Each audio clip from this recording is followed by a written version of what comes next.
gente tem 12 encontros no nosso percurso, então a gente vai trabalhar, né, o capítulo 7, que ele vai estar falando, né, da Grécia dos filósofos, né.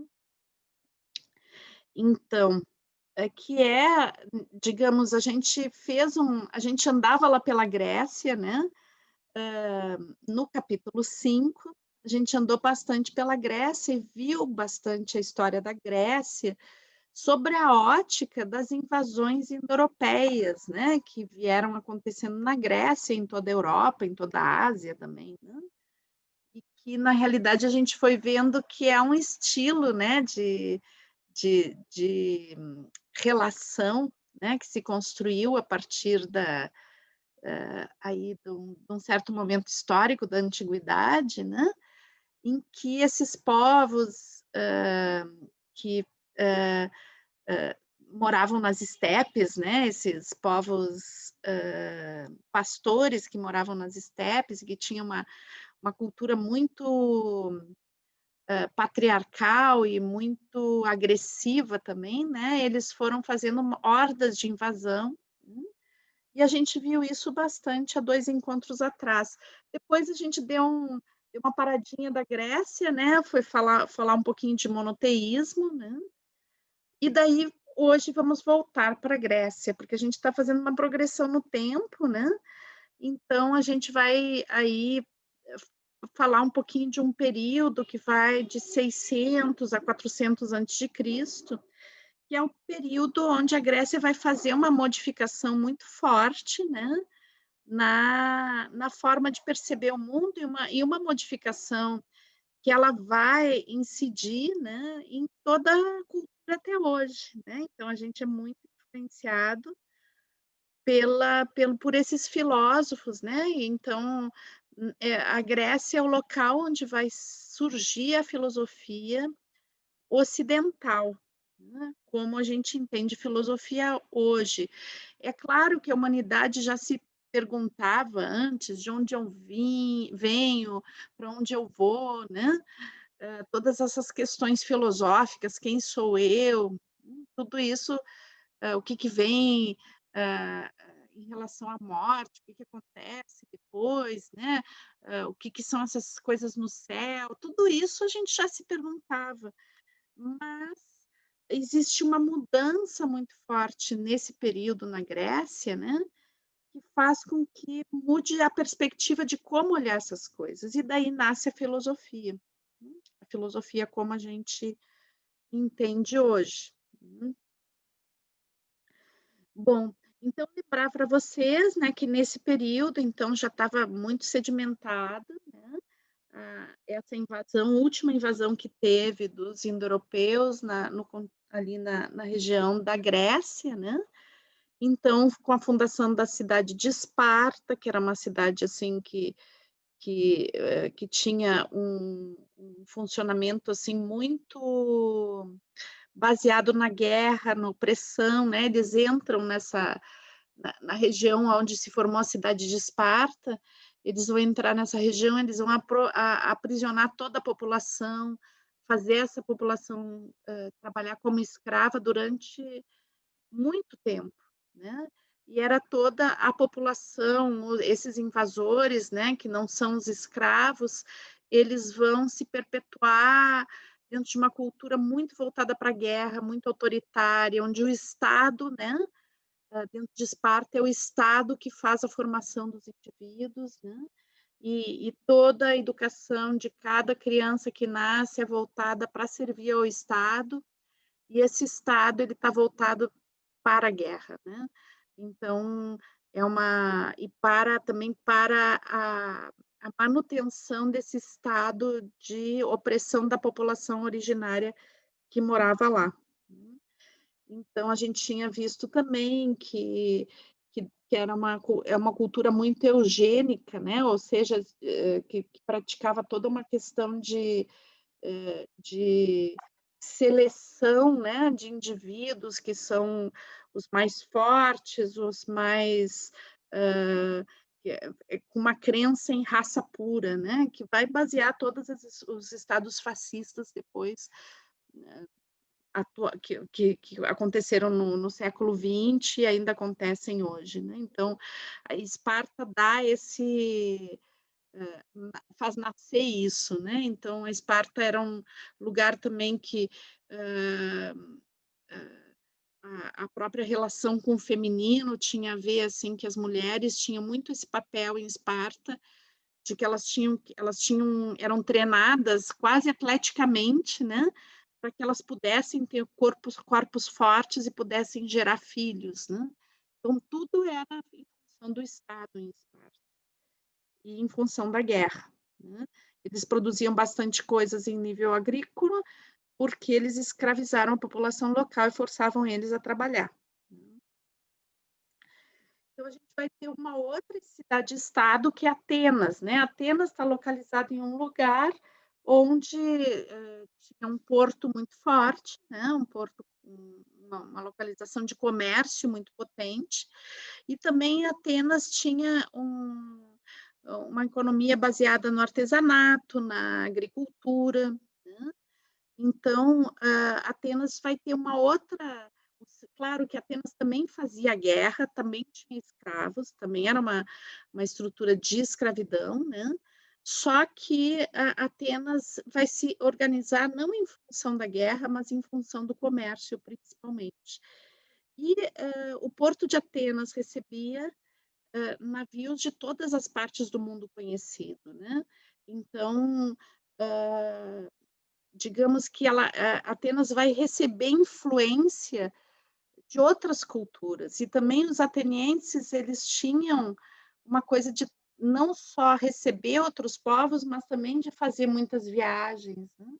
Então eles fizeram muitas viagens, principalmente para o Egito, né, e então tem uma influência da cultura egípcia também na cultura grega, a partir dessas relações que se fazer com a polis, né, ou a cidade grega, que que tem Atenas e tem Micenas, tem outras cidades também que vão, ter esse funcionamento mais aberto, voltado para o comércio, voltado pra troca, voltado pra agricultura.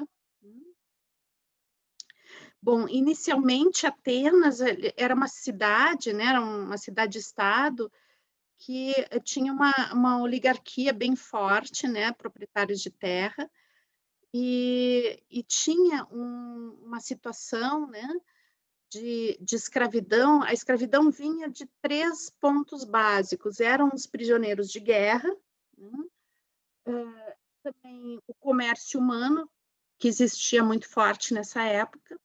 Então, chegavam navios com escravos que eram vendidos, né, mas tinha uma situação que acabou causando uma revolta em Atenas, né, que era assim, que todo o devedor, né, alguém, um pequeno proprietário de terra, um pequeno comerciante que tivesse dívidas, ele pagava sendo escravizado, e não só ele era escravizado, mas também toda a família.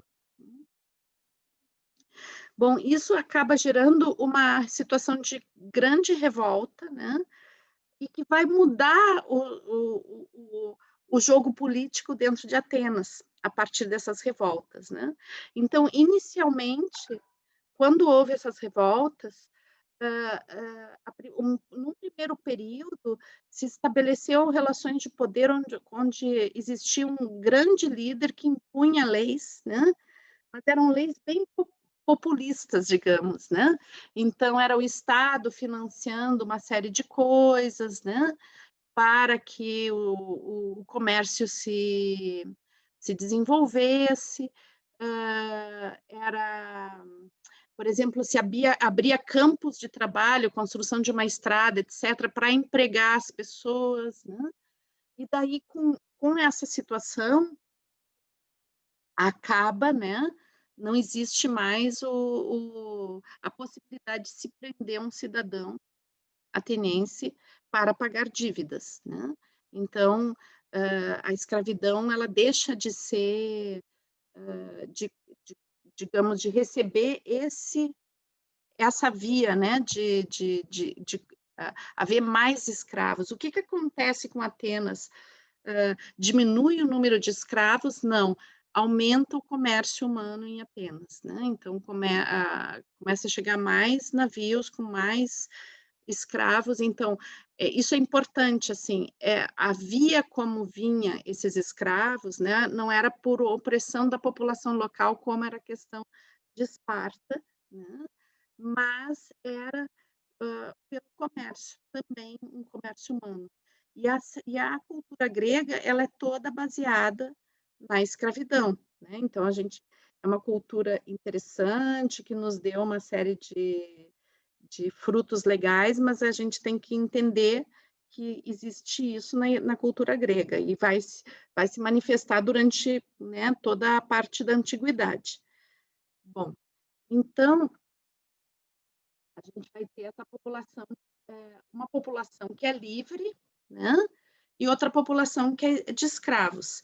Então, a população livre de Atenas, depois desse período, né, que eu falei, que é onde se rompe essa estrutura de escravizar os cidadãos, né, então tem uma população que é livre, né, alguns são donos de terra, mas essa população que é donos de terra, né, que é livre, ela vai diminuir o seu poder frente a um outro tipo de atividade, que é o comércio e o artesanato, né.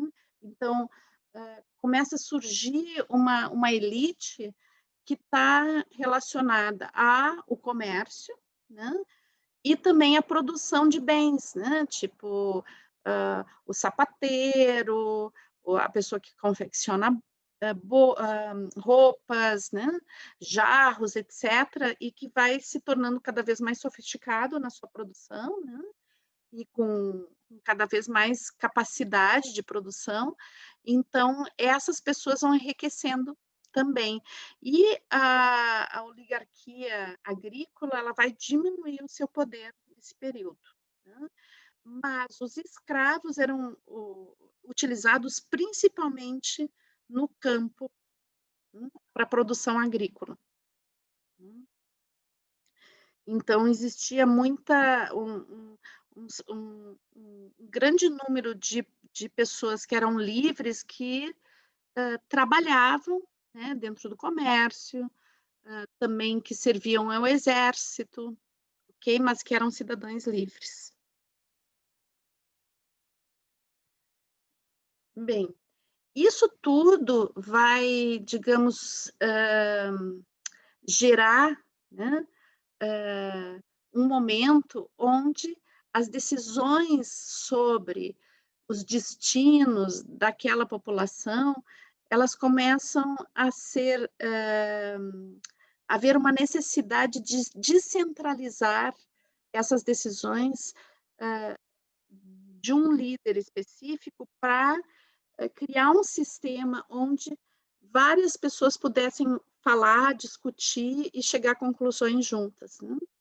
Então, surge, né, a democracia. O que que acontece? Se divide o território de Atenas entre vários pequenos, núcleos que vão, escolher os seus representantes, né. Então, se forma uma grande assembleia onde as questões são discutidas, né, e vai ter toda uma luta política nisso, né, então aqui surge pela primeira vez essa a estrutura democrática, né. Mas é interessante a gente perceber que essa estrutura democrática, ela existe, né, somente para uma parcela muito pequena da população, que são os homens, não as mulheres, né, os homens livres. Os escravos não votam, né, e nem as mulheres. Então, é uma pequena parcela da população. Mas a democracia, ela vai exigir uma preparação, né, para que esses representantes, né, sejam eleitos e saibam argumentar, saibam discutir, etcétera.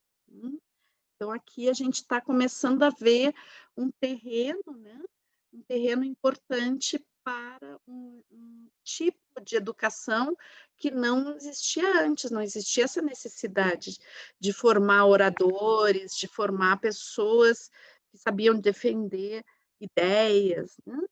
Isso surge com a democracia. Bom, eu falei para vocês que esse período, né, hã, houve, assim, muitas navegações, o porto era muito tinha muita movimento, né, tanto de saída de pessoas para o exterior, como chegada de navios de fora. Então, isso vai criar alguns fatores, né, que eu considero que são decisivos para o surgimento da filosofia ocidental, né. Então, vamos ver quais são esses fatores que surgem nesse momento histórico.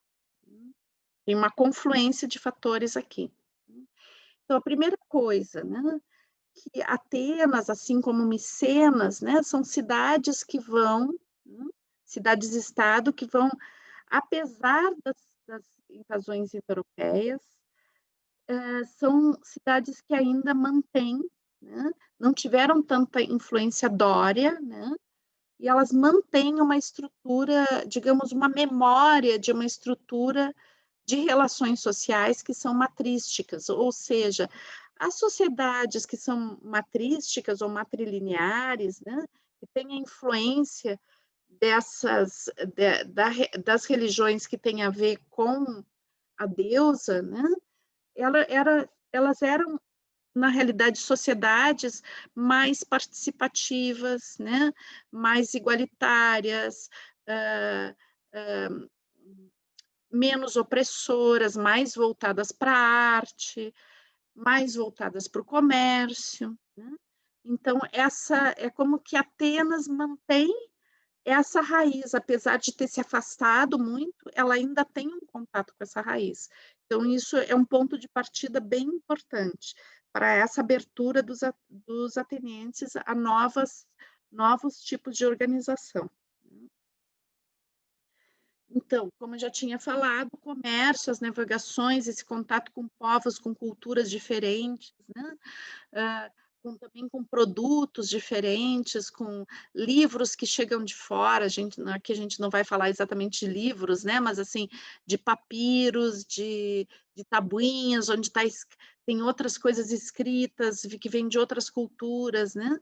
Então, a formação de bibliotecas também, etcétera, né. Então, tem um ambiente que culturalmente vai se formando a partir desse porto e dessas navegações e desse comércio.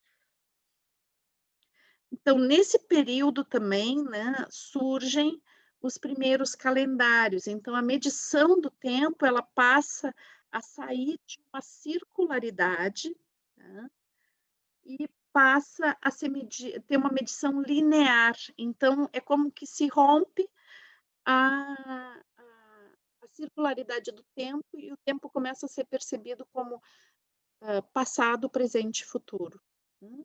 Então, essa modificação é bem importante, que é uma modificação na percepção, né, do tempo. Depois, assim, para o comércio, né, o Atenas não vai basear o seu comércio em escambo, ela vai basear o seu comércio principalmente na troca de moedas. E a moeda, na realidade, para alguém utilizar a moeda, a pessoa tem que ter um poder de abstração grande, né, para entender que aquela moeda vale, né, traz um valor que não está na moeda em si, mas está no que ela representa, né. Então, a moeda, o uso bem popular da moeda, né, por grande parte da população, vai fazer com que essa população tenha um poder de abstração maior que outras populações que não utilizam a moeda, né. Por outro lado também, a utilização de moedas vai fazer com que a própria matemática, os cálculos, etcétera, sejam mais desenvolvidos, né. Então isso não é um fenômeno somente de uma elite, mas é um fenômeno, generalizado, né. Então, onde grande parte da população está acostumada, vai se acostumando a lidar com esses fatores, né.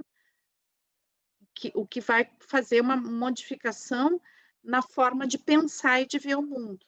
Assim, isso somado com a questão do calendário que a gente viu anteriormente, né, são modificações bem importantes na forma de ver as coisas, né. Então, a elite, né, ela, como eu falei para vocês, ela sai de uma questão oligárquica e voltada para a terra, né, para a agricultura, para quem começa a ficar rico na cidade são aquelas pessoas que fazem comércio e artesanato, que são pessoas que têm um outro tipo de mentalidade que não está voltado só para a circularidade da agricultura. E depois outra modificação, assim, que foi bastante decisiva, né, é a entrada na Grécia, né, da escrita fenícia, que era uma escrita alfabética, né. E daí, somada ao alfabeto fenício, os gregos colocam as vogais, porque o alfabeto fenício não tinha vogais. Então, o que que significa essa escrita alfabética, né? Que a partir dessa escrita, então, o que se escreve não comunica somente coisas concretas, né? Começa a haver dentro da comunicação a possibilidade de se comunicar ideias, histórias com detalhes, né? Porque o que está escrito não são mais objetos, coisas concretas, mas são ideias que estão sendo escritas, né. E nesse período, então, grande parte da população é alfabetizada, né, e começa a saber escrever, saber ler, e isso então, somado à questão do dinheiro, somado à questão do tempo, somado à questão do comércio e contato com o exterior, é uma revolução muito profunda que permite uma nova visão de mundo, uma nova percepção da realidade, né. Eu coloquei para vocês, então, também que, nesse período, né, toda a educação vai ter que mudar, né, porque a educação não se trata somente, de algo necessário para manter uma circularidade dentro da agricultura e manter as propriedades, administrar propriedades, mas com a democracia, os líderes eles vão ter que aprender a falar, defender as suas ideias, a ter argumentos, né. Então vai começando a surgir um outro tipo de educação que tem a ver, né, não só também com alfabetizar, com ensinar matemática, mas com a capacidade de argumentar, a capacidade de pensar, a capacidade de conversar, né.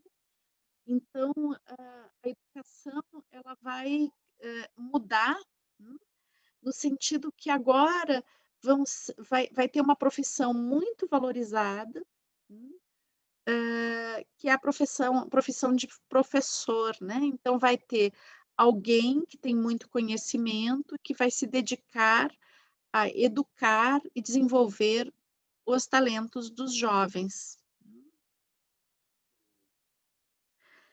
E é justamente, né, nesse momento que vai surgir os primeiros filósofos também, né.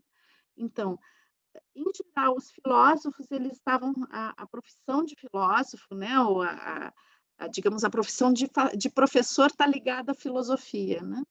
Então, hã, não só, né, essas pessoas que cuidavam da educação, mas também algumas pessoas que cuidavam do comércio, né, elas começam a por base nesse contato com outras culturas e com uma abertura de pensamento, o que acontece?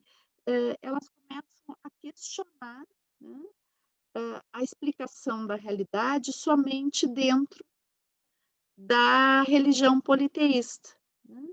Então, será que o que explica a origem do ser humano, a origem da vida, o que diz quem somos e quem não somos, é só a gente pode explicar tudo isso a partir do mito, hum, e os filósofos eles vão buscar outro tipo de explicação. Então a gente vai ter uma primeira leva, assim, de filósofos que eles vão buscar explicação na natureza, hum, a gente vai chamar de os filósofos naturalistas. Então o surgimento da filosofia, ela vai ser com esses filósofos que vão buscar explicações da origem da vida, da origem do planeta, do fenômeno do ser, a partir de uma observação dos fenômenos da natureza, né. Então eu vou falar, assim, muito brevemente, né, dessa parte da filosofia, mas, assim, o primeiro cara que fez isso é um cara que chamava Tales de Mileto, né, e o Tales ele chegou à conclusão de que a origem de todas as coisas se dava pela água, né, porque a água era a origem de todas as coisas. E é super interessante, porque daí vai ter vários filósofos, outros filósofos que vão falar, não, que a origem é o fogo, a origem é a terra, a origem é o ar, né.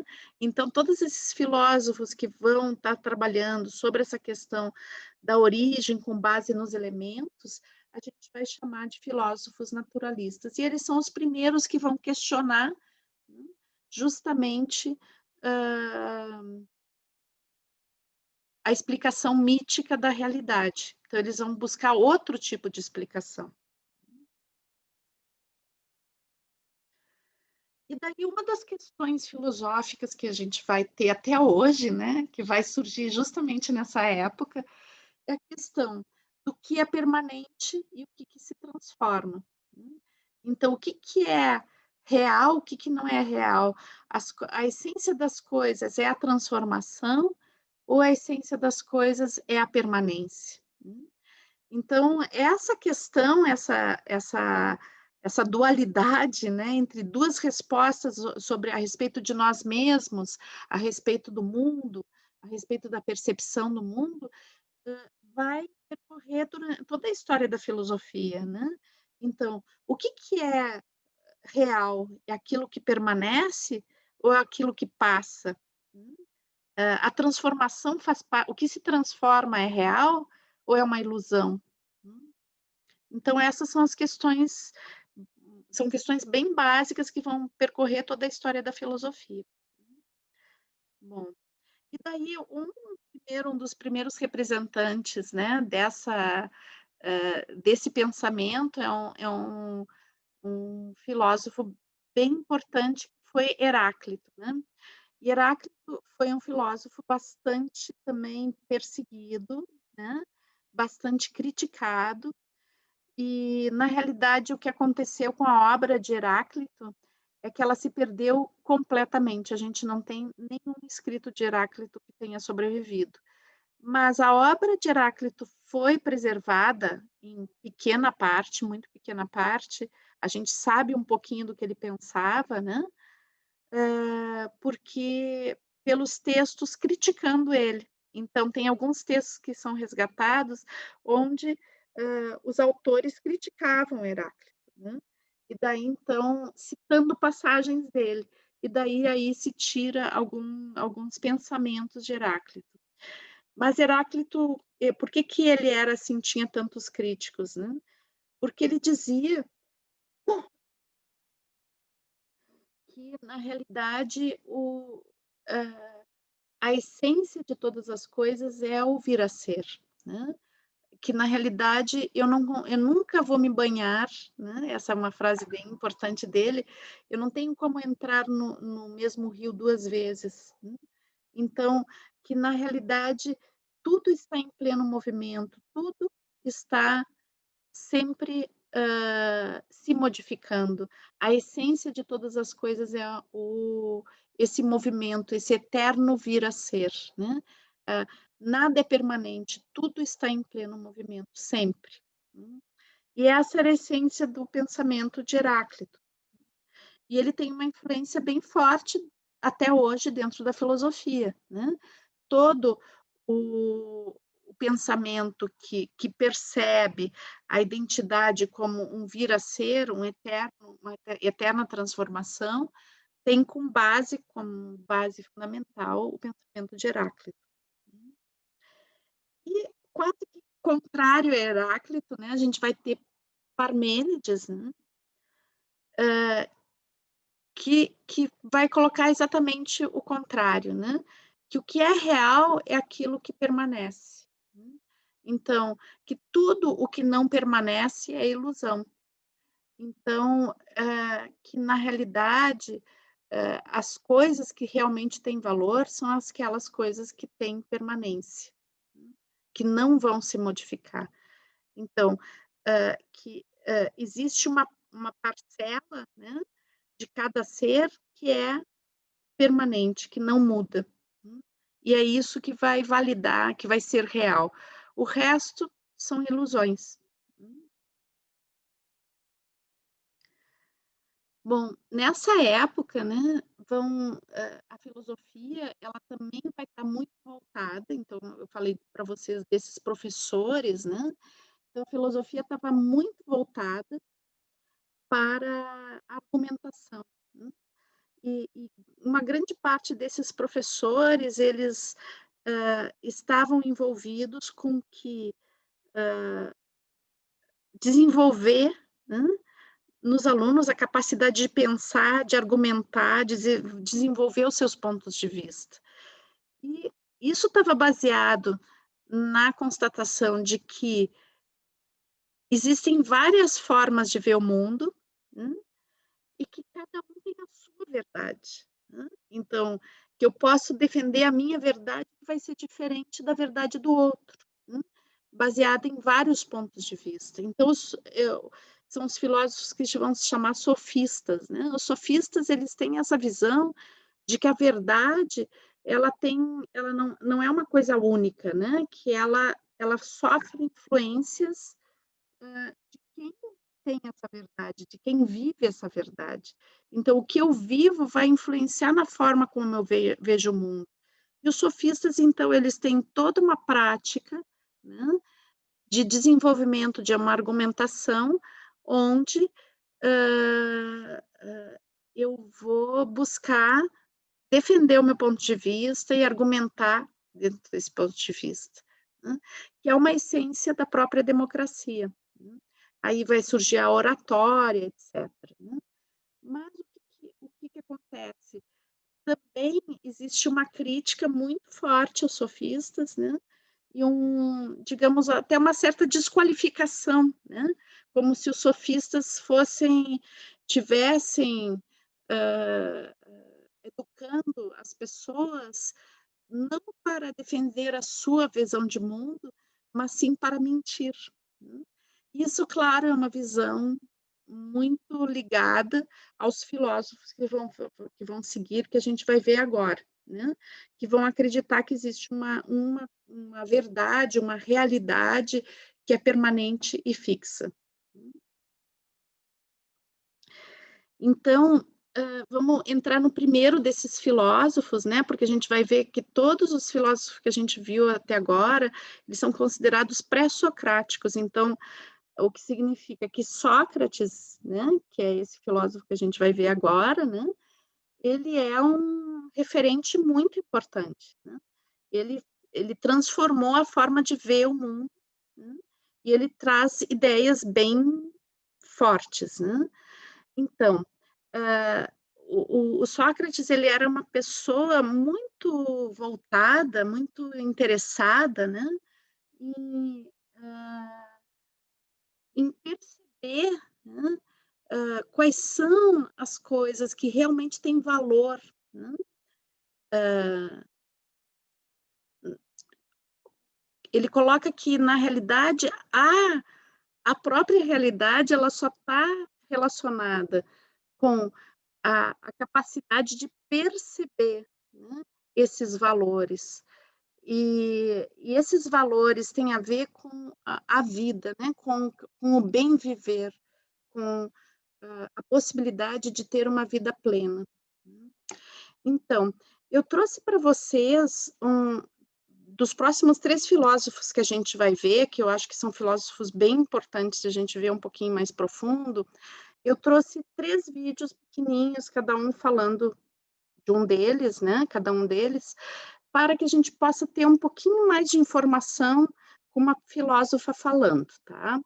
Então eu vou parar um pouquinho aqui, vou ir para o primeiro vídeo, que é sobre Sócrates, né, só para quem tem pouca informação de filosofia poder, conhecer um pouquinho mais, tá, porque ela faz uma síntese da informação de Sócrates muito legal. Então deixa eu só achar o vídeo aqui para deixar apto para vocês verem. A gente vai ver 3 pequenos vídeos, tá. Então, ok. Sempre quando eu vou passar vídeo, eu sempre aviso para o pessoal que às vezes pode ser que entre um comercial do YouTube, tá, porque eu vou estar passando o vídeo online, mas espero que não aconteça isso, tá bom. Se acontecer, a gente pula ele. Bom, vamos ver. Deixa grande aqui.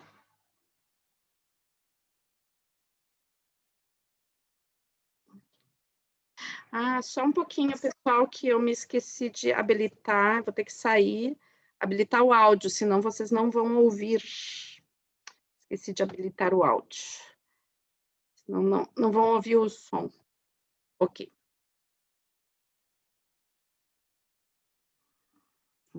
Vamos voltar para o começo.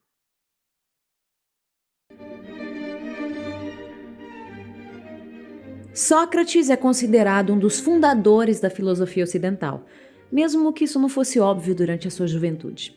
Sócrates nasceu em uma família humilde na Grécia Antiga, por volta de 470 a.C.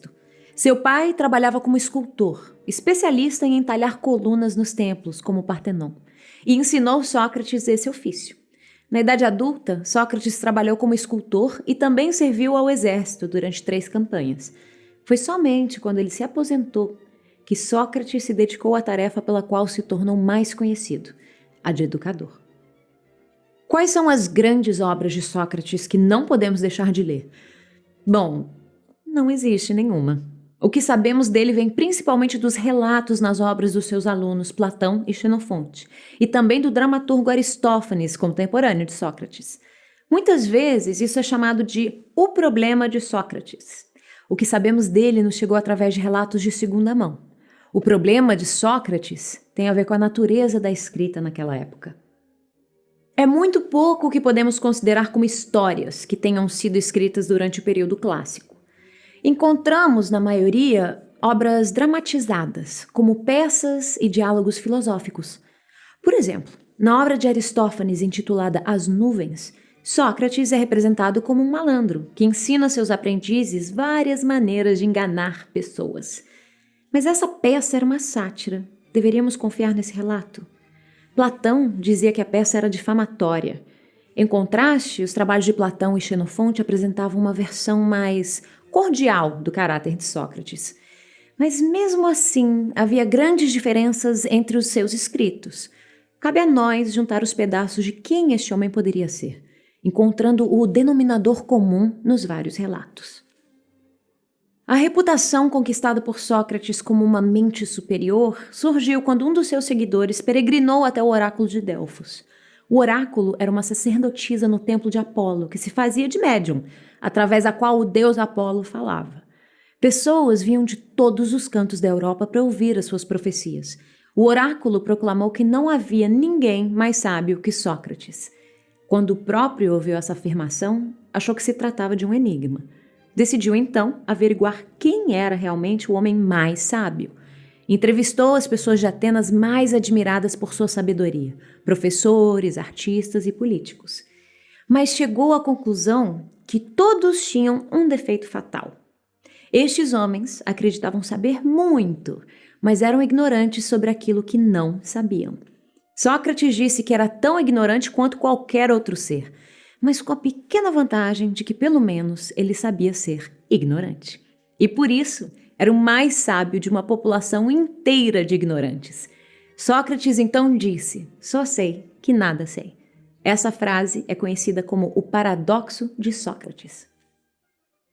Pode ser que você se surpreenda ao saber que Sócrates, o homem mais sábio de Atenas, não era conhecido pela sua oratória nem por grandes discursos. Em vez disso, ele formulava perguntas, uma atrás da outra, para descobrir o que alguém realmente sabia ou não. Frequentemente, as inconsistências lógicas nas respostas apontavam linhas de raciocínio falhas. Nesse processo, tanto o aluno como o professor aprendiam. Essa foi uma nova forma de discurso que acabou ficando conhecida como o método socrático. Até hoje é utilizada como uma das melhores formas de ensino já concebidas. Infelizmente, esse hábito de apontar as falhas no raciocínio alheio pode ter sido a causa de Sócrates ter pouquíssimos amigos em Atenas. O fato da sua aparência não ser muito agradável também não ajudava muito. Em Simpósio, Platão descreve Sócrates como sendo nada atraente, baixo, robusto, com grandes olhos saltados. Se dizia também que tinha posturas religiosas pouco comuns. O que pode ter sido a gota d'água foi a peça de Aristófanes, As Nuvens, que sugeria que Sócrates estivesse associado aos sofistas. Os sofistas eram um grupo de educadores que os anciãos temiam e estivessem ensinando aos jovens a serem selvagens e desrespeitosos. No final, a sua lista de faltas parecia ter crescido demais. Sócrates foi acusado de ser ateu e de corromper a juventude ateniense. Sócrates defendeu a si mesmo no julgamento. Como descrito na Apologia de Platão ou na Apologia de Sócrates, de Xenofonte, Sócrates negou ser sofista e mostrou provas de suas verdadeiras intenções, de encorajar a virtude nos atenienses. Mas respeitando o estilo socrático, ele não tentou ganhar o júri, e sim demonstrar o quão pobre era o seu raciocínio. O júri o declarou culpado e o sentenciou à morte. Na Atenas daquele tempo, os criminosos convictos podiam propor alternativas às suas penas. Em tom de brincadeira, Sócrates sugeriu que, em lugar da punição, lhe alimentassem gratuitamente no Pritaneu, uma honra reservada apenas aos cidadãos atenienses mais admirados.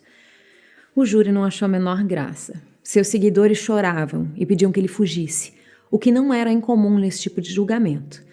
Como se dramaticamente tivesse que ganhar o seu argumento de sempre obedecer à lei, Sócrates foi em direção à sua morte, sem demonstrar medo algum. De aparente bom grado, bebeu o copo de cicuta, que era a forma de sua execução. Ele tinha 70 anos. Atenas havia matado o homem que Platão descreveu como o mais sábio e mais justo de todos. Sócrates pode ter morrido, mas suas ideias viveram através dos seus discípulos. Os escritos de Platão e Xenofonte devolveram Sócrates ao mundo. As filosofias de Sócrates continuaram a ser estudadas através da Idade Média e ganharam nova vida na Renascença. Até hoje, o método socrático é utilizado por professores do mundo todo para descobrirem o que sabemos e o que não sabemos.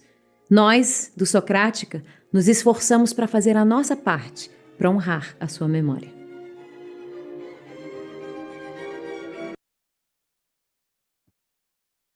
Bom, pessoal, esse site então se chama Socrática, tá? Se vocês quiserem depois buscar, eles têm um material bem bonito, né? E deixa eu voltar aqui. Logo em seguida a gente vai voltar para outro vídeo, porque eu vou mostrar um de cada um desses filósofos, tá? Que são os que eu considero nessa noite nossa, que seria bem importante dentro desse argumento do livro, né? Que é a gente poder pensar um pouquinho na influência dos filósofos e da filosofia dentro da questão de gênero, da questão da corporeidade, né? Que é o argumento do nosso livro. Né? Então, daí, como vocês viram, né? Um dos, digamos, discípulos, um dos alunos, né? Do Sócrates foi um jovem rico, né? Um jovem que tinha pertencia a uma classe social muito abastada, que era o jovem Platão. Né? E Platão, ele já não vai ter a mesma preocupação de Sócrates com os valores, de perceber, né, quais são as dificuldades nas linhas de raciocínio, o que realmente é verdade, o que não é, né? O Platão tinha quase como digamos,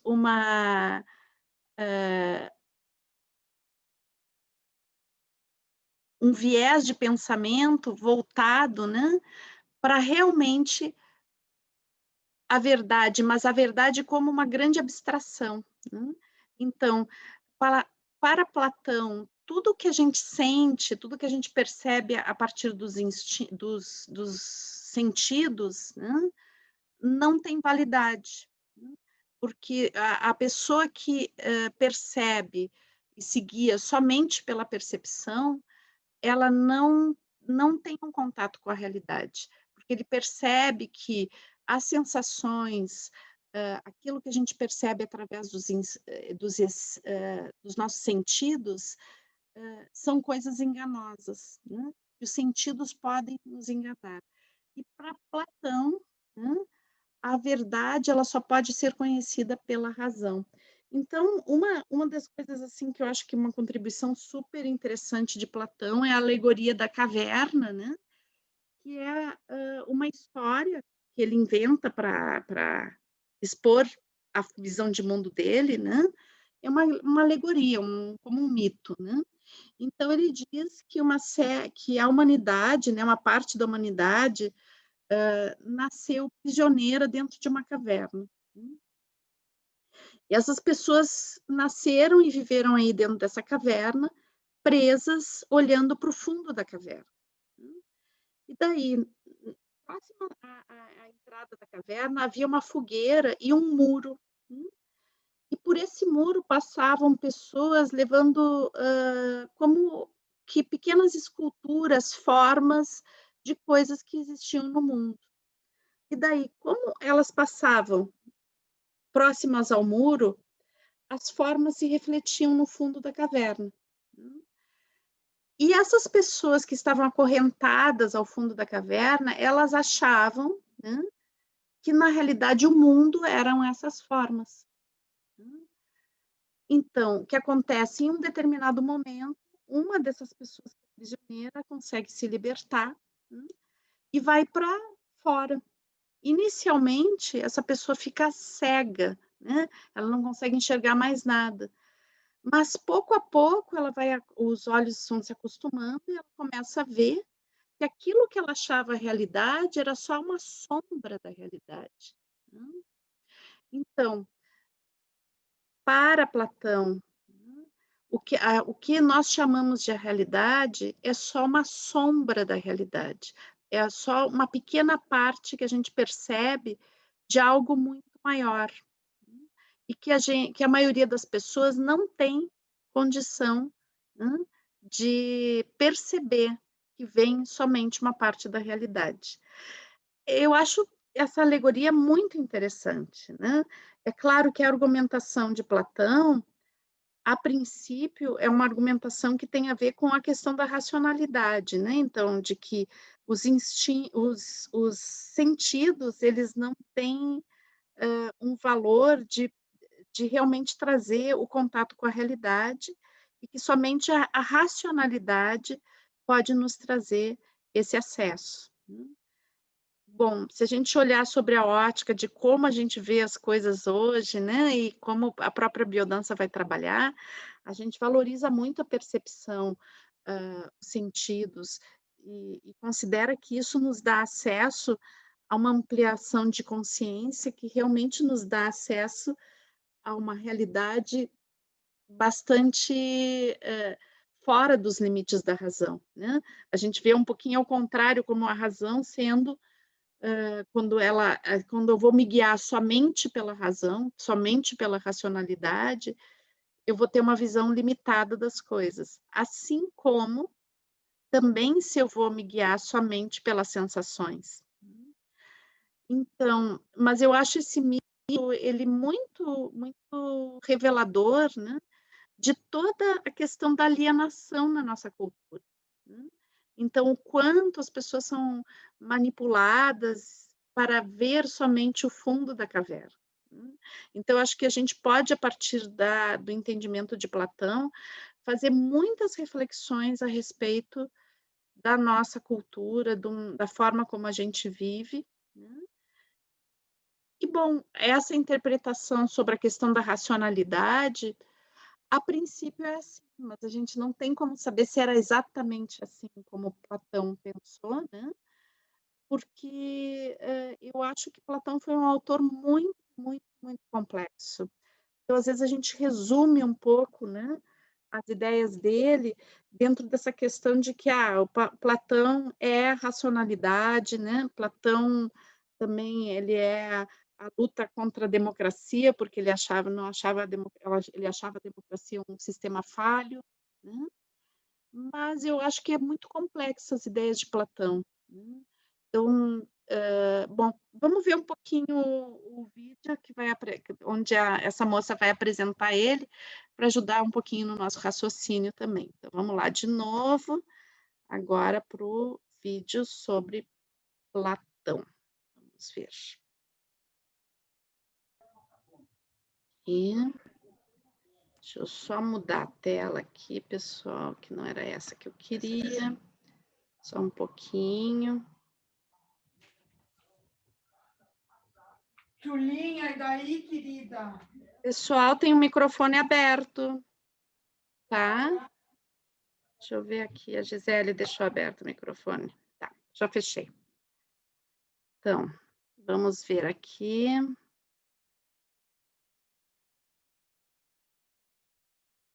Vamos para Platão.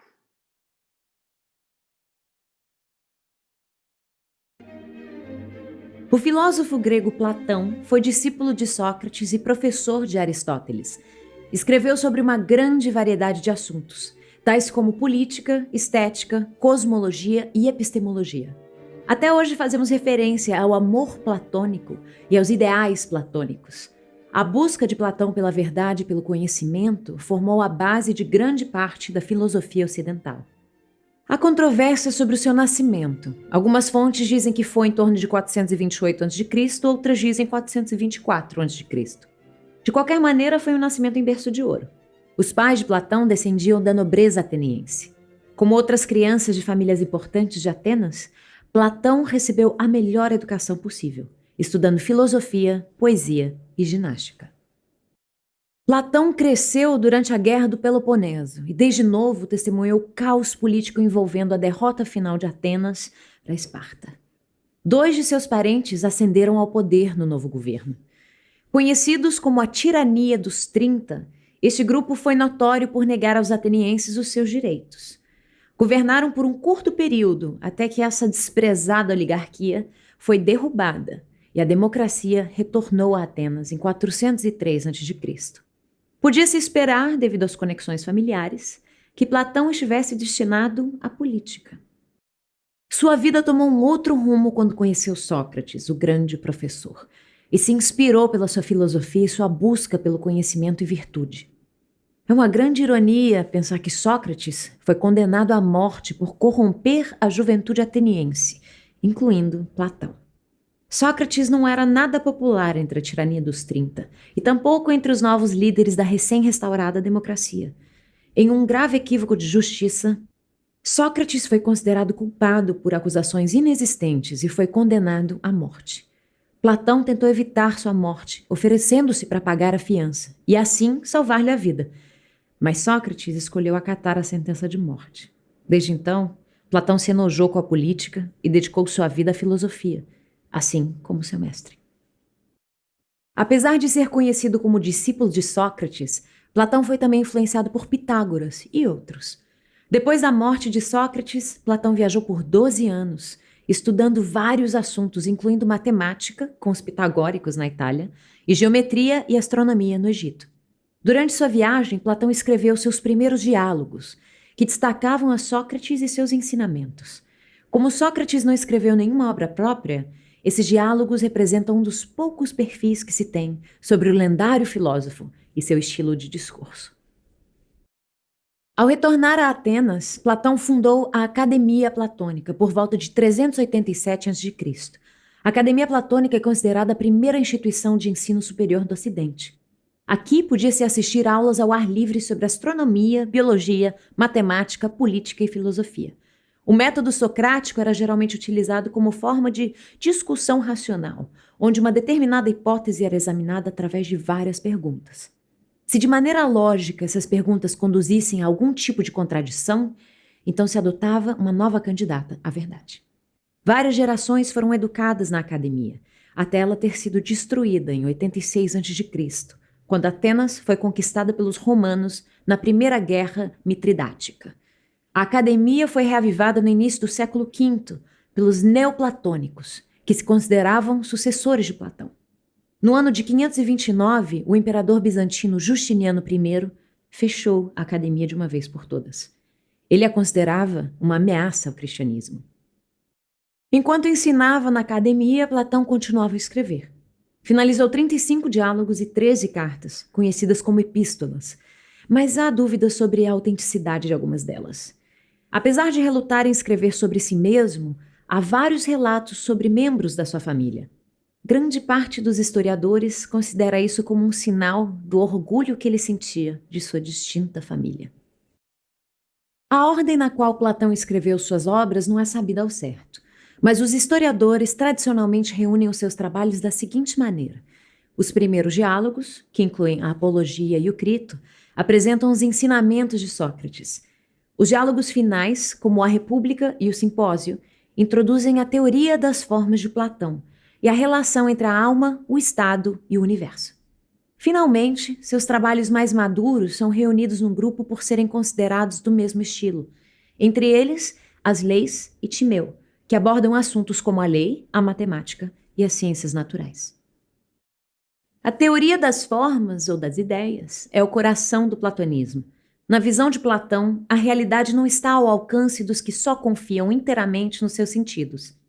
Ele explica que cada objeto com o qual podemos interagir ou ver dentro da nossa experiência de realidade é meramente uma representação da forma, com F maiúsculo. Por exemplo, reconhecemos um tijolo quando o vemos, mesmo que cada tijolo seja um pouco diferente, porque eles são todos reflexo de algo essencial, do tijolo verdadeiro, que é real, o ideal de um tijolo. Platão argumentou que essas formas, junto a outras ideias abstratas, eram mais reais do que as coisas que podíamos ver e tocar.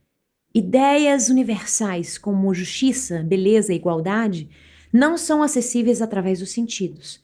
Elas são compreendidas somente pela razão. Provavelmente, a melhor expressão da visão de Platão sobre a condição humana se encontra na Alegoria da Caverna, escrita na obra A República. As palavras dessa parábola são ditas por Sócrates e Glauco, irmão de Platão, mas entende-se que eram ideias do próprio Platão. Sócrates descreve para Glauco um grupo de prisioneiros que viveram a vida inteira acorrentados dentro de uma caverna, dispostos de tal maneira que só podem ver a parede de frente para eles. Atrás deles, uma fogueira.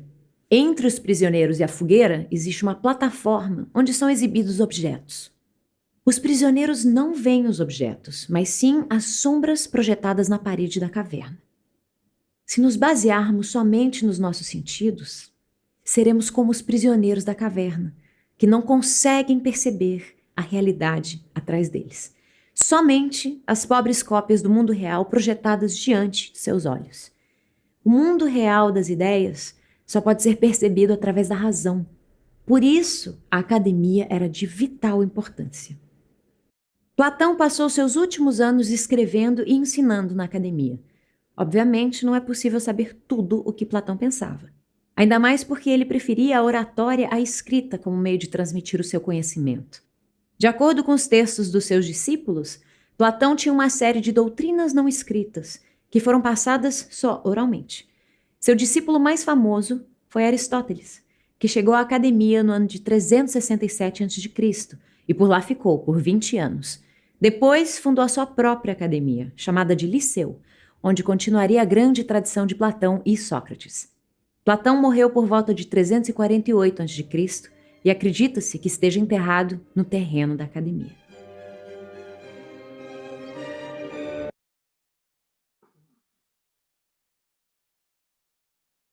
Bom, pessoal, a gente não vai ter tempo de ver Aristóteles, depois eu vou mandar a vocês o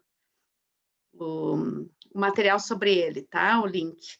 Vou voltar para a apresentação só para a gente fechar, né? Vou falar brevemente sobre Aristóteles e tem um videozinho, como eu falei, tem um videozinho dele também, né, mas não vai estar para a gente ver.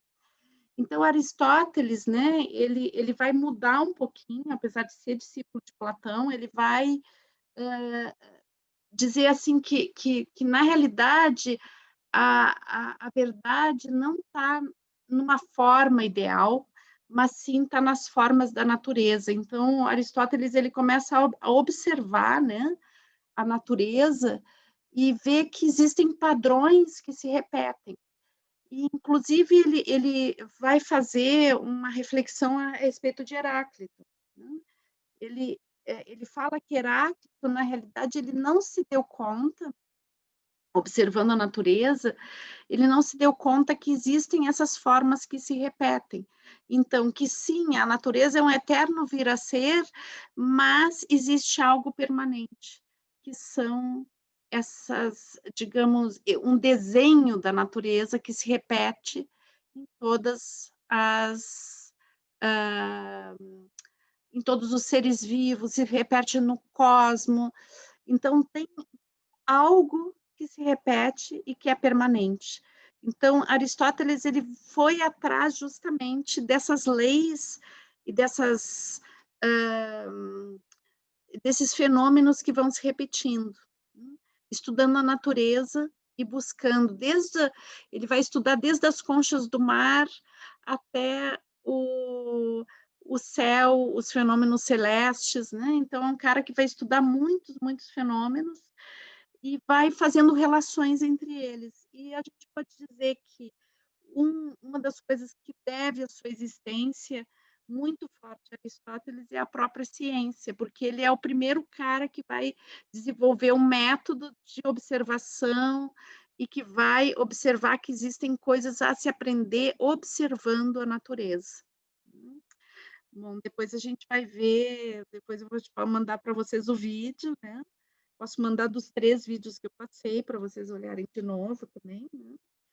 Bom, então a gente falou de tudo isso, porque eu gostaria de falar então do que tem a ver com o nosso argumento, a nossa perspectiva que a gente está desenvolvendo durante todo esse processo que a gente está lendo o livro, né. Por que que a gente falou de tudo isso? A gente falou de tudo isso para chegar justamente nesse ponto, né. Quando a gente vai, né, falar de um plano de existência que não está no físico, mas está além do físico, ou seja, é um plano metafísico, né, a gente vai começar com essa concepção de que existe algo que é corpóreo, né, que é concreto, que existe no mundo, e algo que não é concreto e que está em alguma parte e que pertence a um plano divino, um plano fora da concretude, mas que tem a ver com uma perfeição. Então é como se a gente intuísse, né, que existe algo que vai além desse plano físico, né, e que a gente vai chamar de alma, que várias das concepções, religiosas, né, vão chamar de alma. Então, hã, quando Platão fala do plano das ideias, né, como um plano real e diz assim que, na realidade, o que a gente percebe com o corpo são, hã, notícias falsas a respeito do que realmente é real, né, ele está falando justamente de uma separação entre algo que ele vai dizer que está ligado à racionalidade, né, mas que mais tarde a gente viu ali que tem essa escola neoplatônica, né, então que os neoplatônicos eles vão mais tarde, por isso que eu digo que na realidade Platão, quando a gente fala dessa dissociação corpo-alma com base em Platão, muitas vezes a gente não está falando exatamente de Platão, mas a gente está falando dos neoplatônicos, né, que já é uma revisita a Platão, e já numa época onde a religião católica está ascendendo muito fortemente, né. Então, a partir dessas ideias platônicas, né, da modificação dessas ideias platônicas, a gente vai ter essa noção de corpo e alma, vendo o corpo, né, como uma caixinha, né, que recebe a alma, né, a alma como uma essência do ser e o corpo como uma caixinha com pouco valor, né, que recebe essa alma. Bom, o filósofos como Foucault, né, já vão fazer uma crítica sobre isso, né?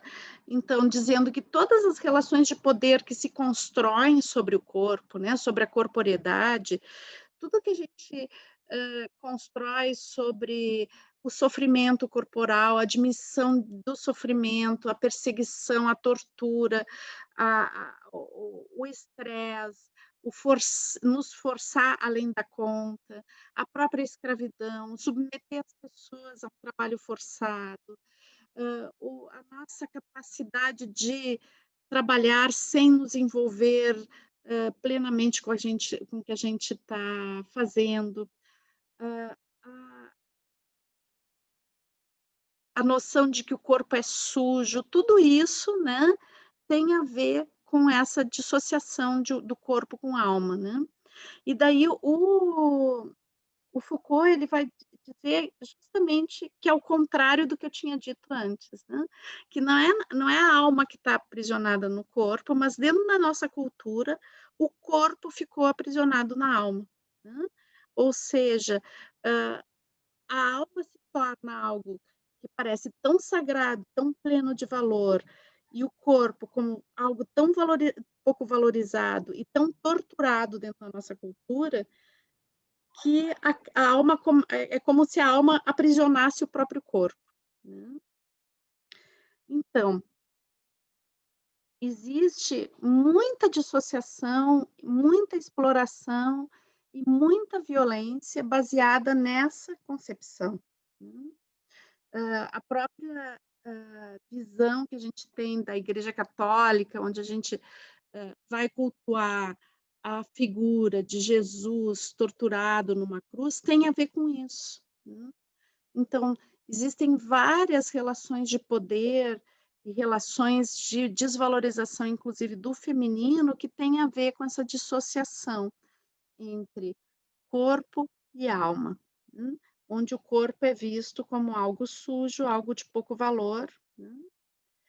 E daí então, em cima do que a gente vai trabalhar, né, quando a gente trabalha em biodança, quando a gente desenvolve, a dança como forma de expressão e de estar se relacionando com o mundo, a gente vai trazer um conceito de corporeidade, né.